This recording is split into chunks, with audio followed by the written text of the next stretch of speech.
dalam melakukan manajemen rekayasa di dalam Kota Banda Aceh itu sendiri. Seperti yang kita lihat selama ini yang sudah menjadi pembicaraan hangat, itu Simpang Surabaya, Simpang 7 Ulekaring, Simpang Jamutape, Simpang BPKP, hampir semua persimpangan sudah jadi masalah sekarang.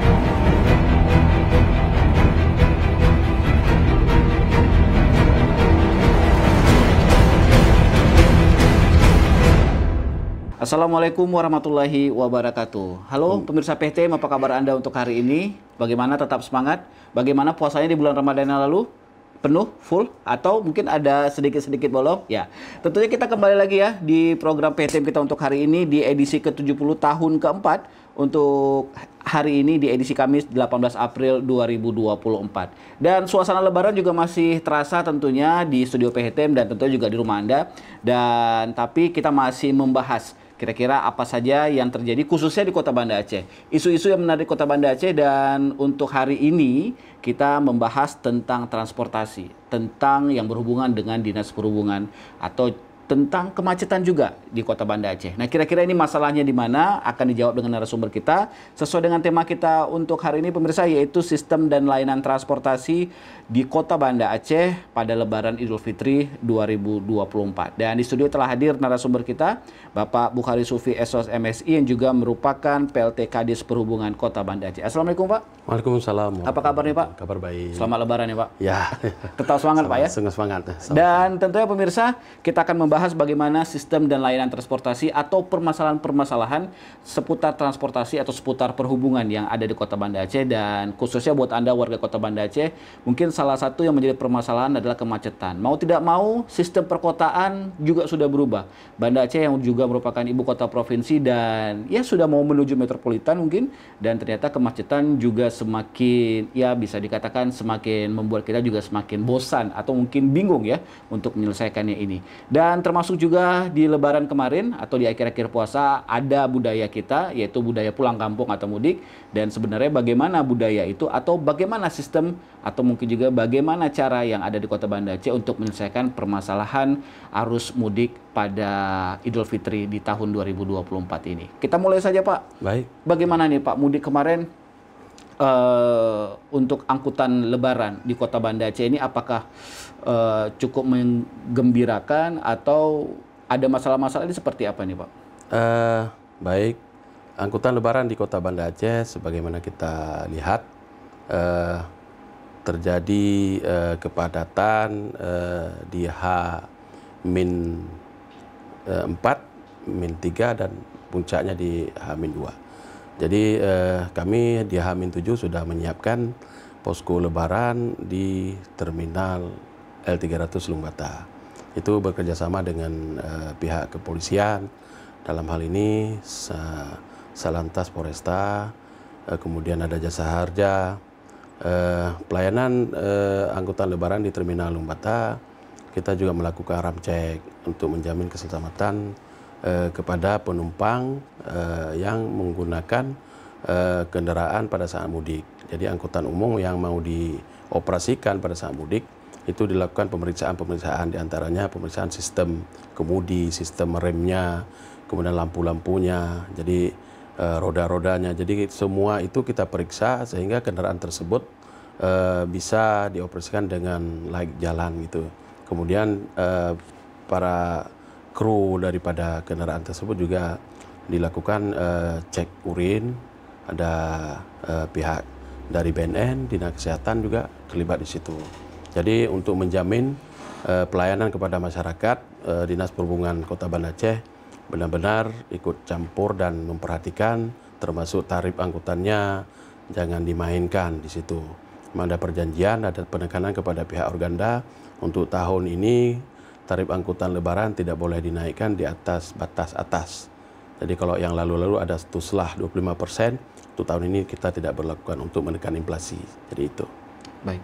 Untuk koordinasi seperti Bapak sampaikan tadi, selain dengan seperti Dinas Kesehatan, dengan Polresta Kota Banda Aceh, dengan BNN, dengan pihak provinsi sendiri bagaimana Pak? Karena kan mungkin ada angkutan udara juga, ada angkutan laut. Ini bagaimana Pak koordinasi? Kita sebelumnya sudah melakukan rapat kemarin di tanggal 27 Maret di Dinas Perhubungan Provinsi. Itu rapat langsung dipimpin langsung oleh Pak Kadis Hub Provinsi Pak T. Faisal. Itu bergabung semua kepala dinas seluruh Aceh. Jadi membahas di mana titik-titik posko, kemudian titik-titik rawan kecelakaan, kemudian angkutan udaranya juga, angkutan laut. Jadi semua termasuk balai-balai penyelenggara transportasi darat BPTD itu ikut dalam rapat itu. Jadi semua yang terlibat baik kabupaten kota, urusan BPTD sendiri, kemudian Dinas Perhubungan Provinsi sendiri, jadi terlibat dalam mengurus angkutan lebaran ini. Jadi masyarakat betul-betul terlayani dengan baik sampai ke tujuan. Sehingga waktu dia balik juga di H+7 sama perlakuannya, poskonya sampai H+7 gitu Pak. Baik, mungkin bisa dijelaskan sedikit Pak, layanan-layanan yang ada di posko di Terminal Lungbata itu selain posko kesehatan, mungkin ada posko yang lain Pak? Ya, posko itu kan posko umum ya, semua kita layani apabila nanti ada gangguan keamanan, ada copet atau apa di terminal itu bisa dilayani di posko itu, karena di situ lengkap, ada polisi, kalau ada laporan-laporan kriminal langsung ditindaklanjuti oleh polisi. Baik. Dan pemirsa, tentunya kita masih bersama Pak Bukhari Sufi, Esos MSI yang juga merupakan PLT Kadis Perhubungan Kota Banda Aceh. Dan kita bergeser sedikit Pak tentang Banda Aceh yang sudah mulai macet ini Pak.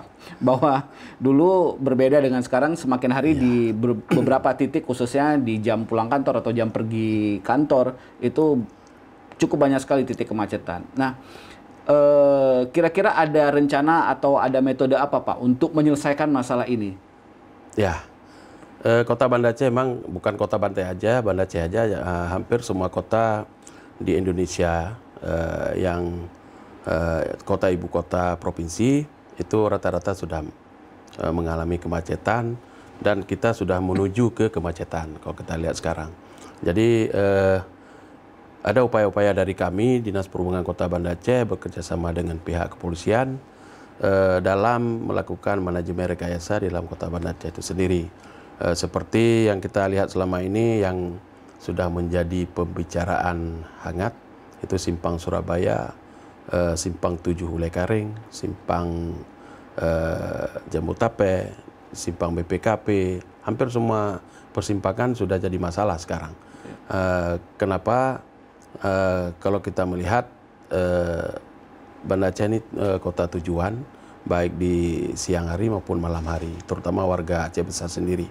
Jadi apalagi di masa-masa liburan itu warga-warga kabupaten kota menuju Kota Banda Aceh.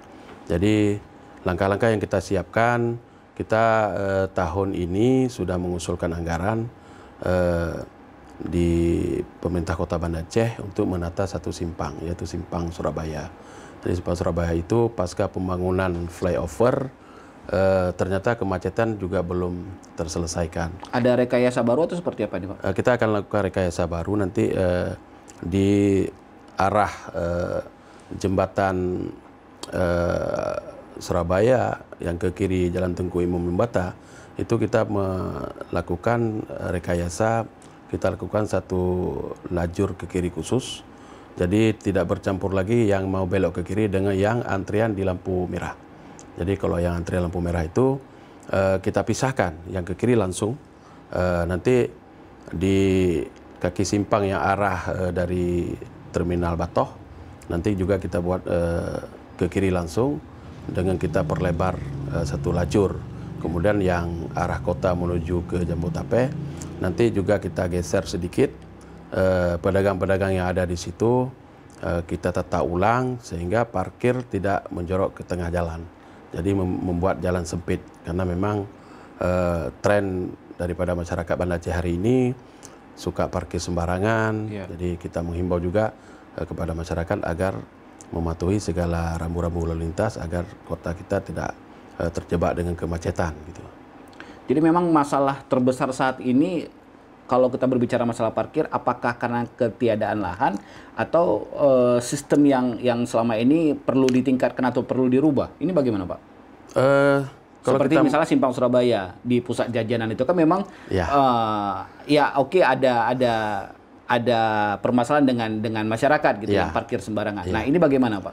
Sebenarnya persoalan Kota Banda Aceh ini kalau kita melihat pertumbuhan kendaraan yang terus meningkat setiap tahun, kemudian fasilitas jalan yang tidak bertambah membuat ruang parkir itu terbatas. Iya. Jadi pada saat masyarakat ingin menuju ke satu tempat, contoh kalau kita melihat sekarang kan di Matahari Mall ya, Aceh Mall. Jadi di situ kan terjadi tarikan lalu lintas, sehingga yang dulu kita hitung andalalinnya parkirnya cukup, sehingga hari ini tidak cukup. Iya. Ditambah lagi kemarin ada pelebaran jalan memakan ruang parkir yang ada di tempat Plaza Matahari sendiri. Jadi sehingga hari ini kita melegalkan dia parkir di badan jalan dengan diatur sedemikian rupa. Jadi intinya pertumbuhan kendaraan terus bertambah, jadi ruang parkir yang tidak pernah bertambah.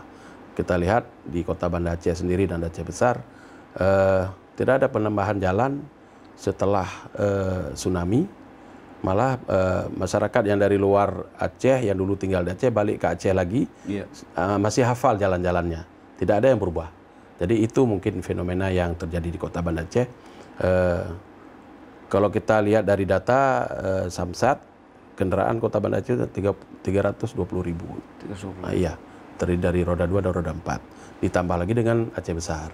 Aceh Besar itu hampir 250.000 lebih kendaraan bermotor. Jadi ini angka kenaikan per tahun ya, Pak? Iya, dia pertumbuhan per tahun sampai 10-12% pertumbuhan kendaraan kita.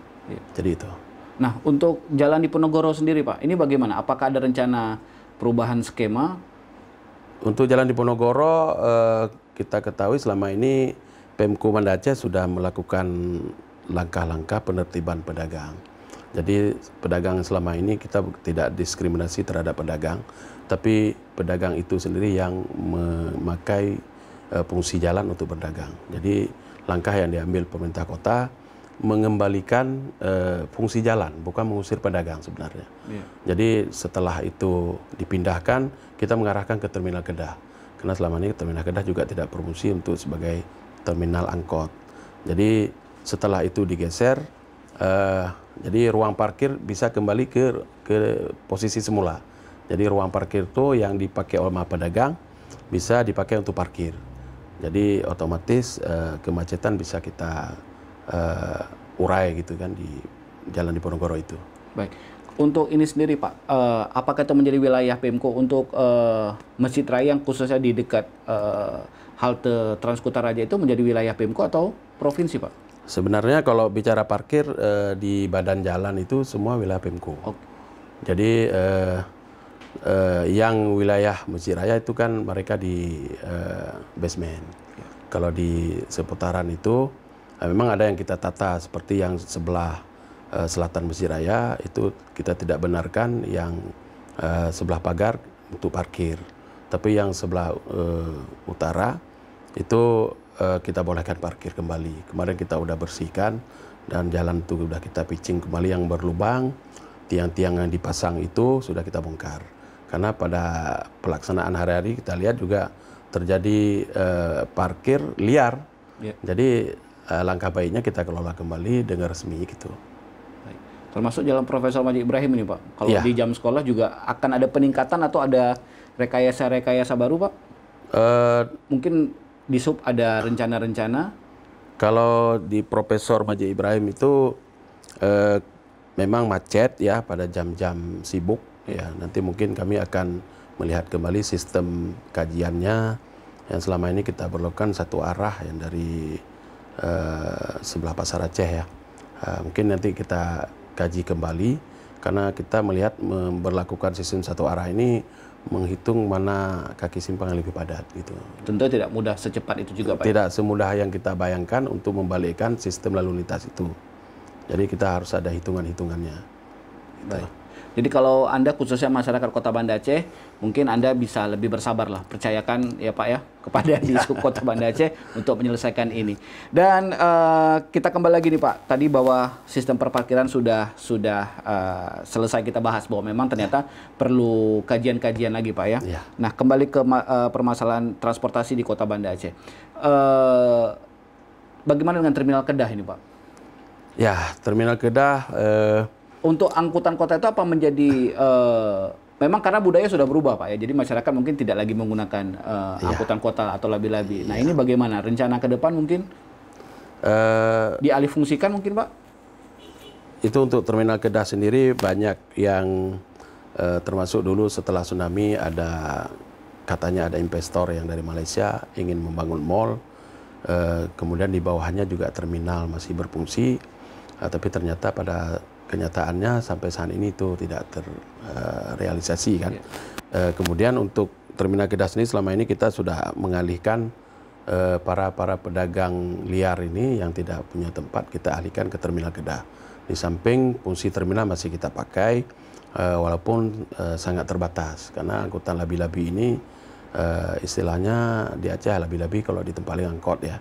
Jadi mereka kalau kita lihat hanya jurusan Darussalam saja yang masih jalan, tapi itu pun masih sekitar 2 atau 30%. Karena masyarakat selama ini di samping lebih menggunakan kendaraan pribadi, dari sisi pemerintah sendiri sudah menggunakan Trans-Kutaraja. Jadi yang jalur ke Darussalam, ke Ketapang itu Trans-Kutaraja sudah berfungsi dengan baik. Jadi lebih-lebih kami lihat selama ini seperti hidup segan mati tak mau begitu ya. Jadi ditinggal pelan-pelan lah. Jadi otomatis terminalnya juga ada imbasnya. Jadi ketika labi-labi tidak berfungsi, terminal yang kita siapkan untuk labi-labi kemarin juga hari ini sudah kosong gitu. Secara regulasi tetap digunakan untuk terminal labi-labi Pak ya? Ya, karena labi-labinya tidak ada. Secara regulasi itu masih terminal. Terminal. Ya, terminal. Dan pemirsa tentunya menurut pantauan tim PHTM pada saat H-3 Lebaran kemarin itu Terminal Lombata juga sudah mulai ramai Pak. Nah khususnya di malam hari, termasuk juga mungkin beberapa perusahaan atau beberapa kantor sudah libur. Nah untuk masalah kecukupan, kita kembali lagi masalah angkutan Lebaran ini Pak. Apakah pihak Organda sendiri sudah berkoordinasi dengan Dishub Kota Banda Aceh? Kalau tiba-tiba memang semakin mau mendekati Lebaran ini, kebutuhan atau kekurangan armada ini bagaimana Pak? Ya, dari hasil koordinasi kami dengan pihak Organda dan Dinas Perhubungan Provinsi, angkutan Lebaran kemarin itu alhamdulillah tercover semua. Malah kita dari Dinas Perhubungan, baik Dinas Perhubungan Provinsi sudah menyiapkan armada cadangan. Jadi untuk armada cadangan ini apabila terjadi ketidaktersediaannya angkutan umum untuk masyarakat pada saat mudik kemarin. Jadi armada itu dipakai apabila masyarakat tidak terlayani untuk melakukan mudik. Jadi itu campur tangan daripada pemerintah Kota Banda Aceh dan Dinas Perhubungan Provinsi. Ya, mungkin ada laporan-laporan dari masyarakat Pak mengenai mungkin supirnya ugal-ugalan atau mungkin juga telat atau seperti apa ini Pak kira-kira? Memang kita menerima pengaduan-pengaduan itu, tapi bagi operator-operator angkutan umum yang mengoperasikan kendaraannya dengan ugal-ugalan katakanlah, itu langsung kita tegur dan kalau perlu kita sanksi, kita cabut izin trayeknya. Jadi termasuk yang saya sampaikan dari awal, kalau mereka menggunakan narkoba itu lebih bahaya lagi. Jadi keselamatan penumpang kan tidak terjamin apabila drivernya menggunakan narkoba itu. Dan masyarakat boleh melapor itu Pak ke Dishub? Boleh. Kalau boleh. memang ada permasalahan-permasalahan kalau seperti ada itu. permasalahan supirnya ugal-ugalan, tidak melayani dengan baik, terus memperlakukan tarif angkutan sesuka hati, tidak mengikuti aturan-aturan yang sudah kita sepakati, itu bisa kita sanksi, kita beri sanksi tegas gitu. Baik.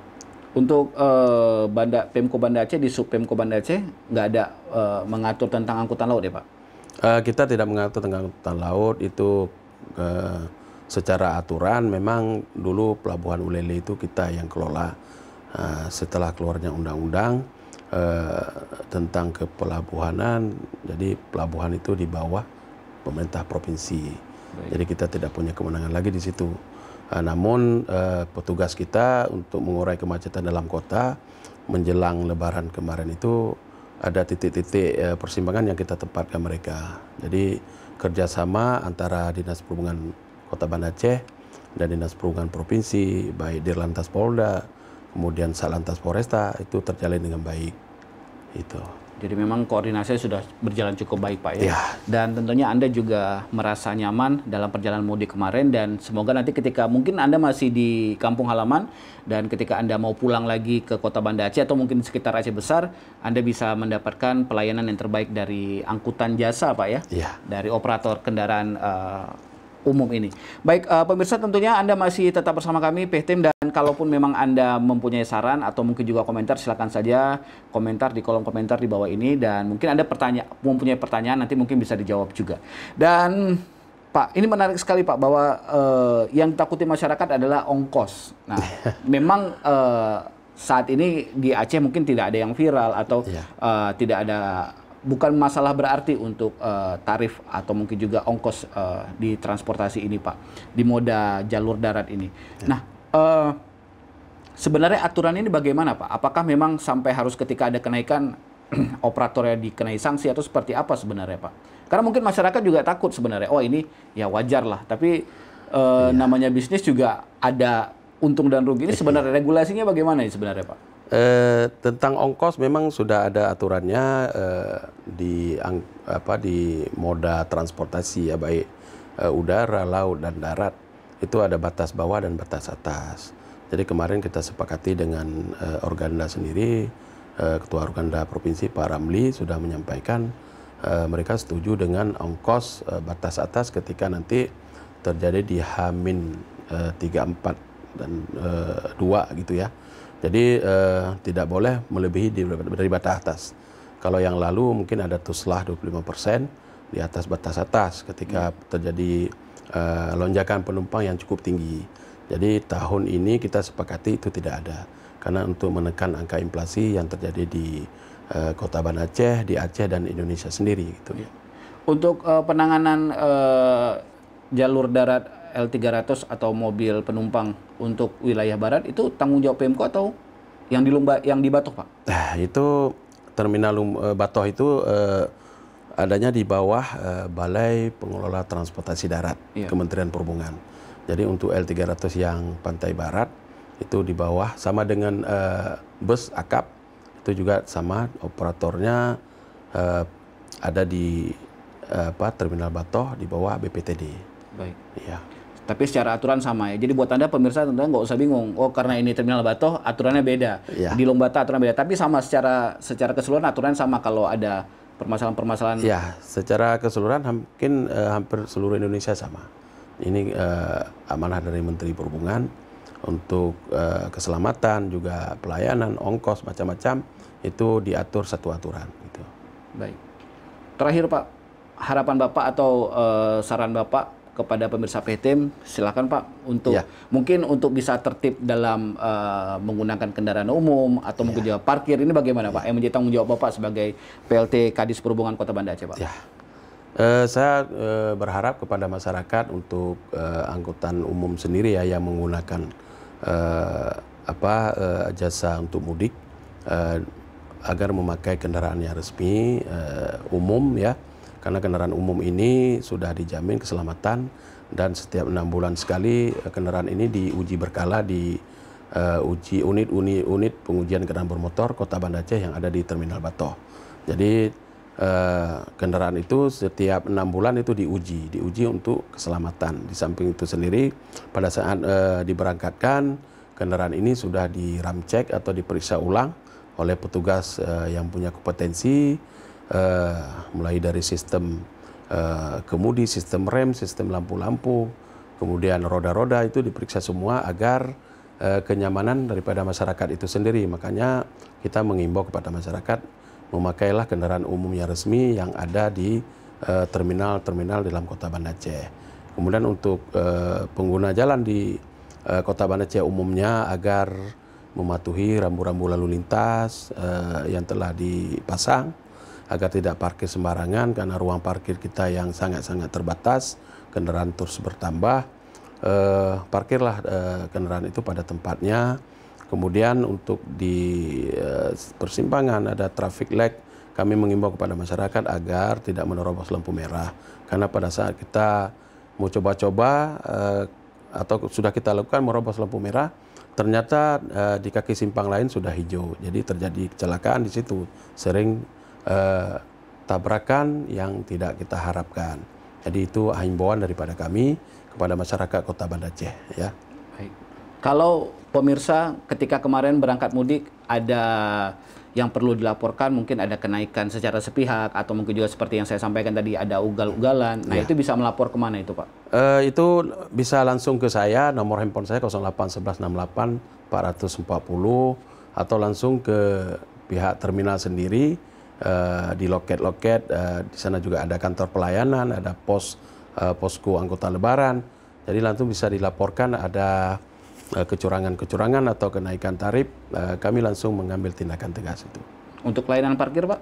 Untuk pelayanan parkir langsung ke kantor sama, bisa langsung ke saya sendiri, karena nomor saya ini 24 jam hidup. Baik. Ya. Langsung dibalas, Pak, ya? Ya. Baik. Cukup menarik. Jadi buat Anda tentunya warga Kota Banda Aceh atau mungkin ketika Anda berkunjung ke Kota Banda Aceh, Anda mempunyai permasalahan dengan transportasi publik atau mungkin juga Anda punya permasalahan dengan layanan jalan, layanan parkir atau angkutan umum, silakan saja. Tadi sudah disebutkan nomornya, nomor Pak Bukhari, dan mungkin nanti Anda bisa langsung juga ke kantor ya Pak ya, atau ke layanan terminal untuk perlu bawa bukti juga Pak ya. Iya, kalau bukti tiket itu yang tarif naik itu. Ya. Jadi supaya tidak menimbulkan fitnah juga ya Pak ya. Iya. Baik. Terima kasih Pak Bukhari atas informasinya. Semoga transportasi dan juga pelayanan jalan di Kota Banda Aceh tetap baik Pak ya. Amin, amin. Dan tentunya buat Anda sama-sama kita jaga ketertiban umum, tentunya untuk menggunakan tempat parkir juga sesuai pada tempatnya. Jadi kalau memang ada tanda P dilarang parkir, jangan parkir Pak ya. Digembok. Nah, kalau digembok jangan marah juga Pak ya. Iya. Tim perhubungan siap tuh Pak ya. Siap. Ya. Baik. Dan baik pemirsa, terima kasih atas atensi Anda. Semoga saja kita menjadi warga kota yang baik dan kita pamit. Terima kasih Pak. Wassalamualaikum warahmatullahi wabarakatuh. Selamat Hari Raya Idul Fitri.